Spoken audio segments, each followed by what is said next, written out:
Sous vos yeux de la ciambella en langue italienne, traduction du gâteau à la farine d'igname. En dehors de la farine d'igname, nous avons des ingrédients en commun, des cakes, du yaourt, de l'huile de tournesol que nous avons utilisée, des œufs et du sucre.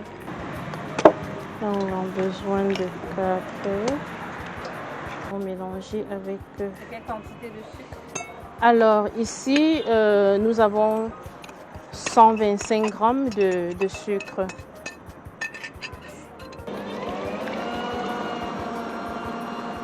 Celle qu'il a réalisée en 20 minutes, temps de préparation et de cuisson, c'est elle, Olivette Ciocoté, pâtissière et patronne du Centre manuel de l'excellence et de l'amour de Yaoundé. Après mon bac scientifique, je suis allée en Italie pour faire des études en sciences biomédicales.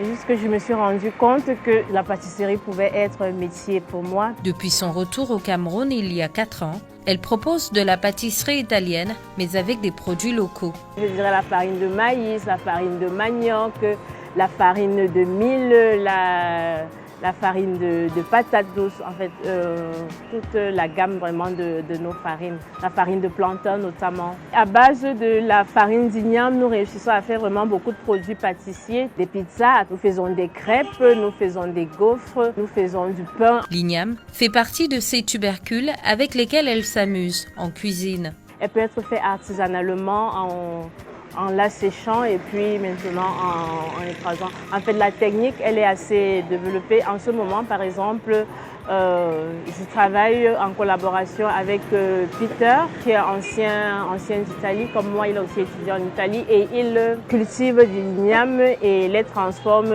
à travers une petite unité de transformation en farine. Donc, j'utilise ces farines pour mes pâtisseries. La farine d'igname, elle s'adapte bien, il suffit juste d'équilibrer les ingrédients puisque étant une farine sans gluten, il faut avoir le résultat des autres cakes. Mais comment se conserve cette ciambella ou gâteau à base de farine d'igname? On peut le conserver dans un endroit sec pour 24 heures et si nous voulons le consommer 1 ou 2 jours après, c'est mieux de le mettre au congélateur et de dégivrer à la température ambiante.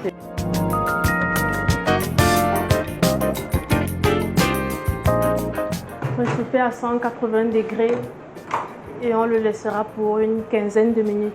Pour notre santé, elle est meilleure, je dirais même idéale, parce qu'elle contient déjà beaucoup de fibres, beaucoup de vitamines, beaucoup de sels minéraux, des antioxydants. Ceux qui l'aiment aiment aussi pour ce petit arrière-goût d'amer et puis le goût de l'igname même qu'on ressent à la fin.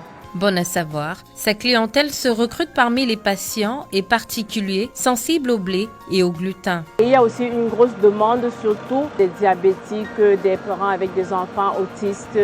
Vu sous cet angle, on pourrait croire que la tâche est fastoche pour cette professionnelle des sciences biomédicales, mais non. Dans un gâteau, il est très important d'avoir le juste équilibre.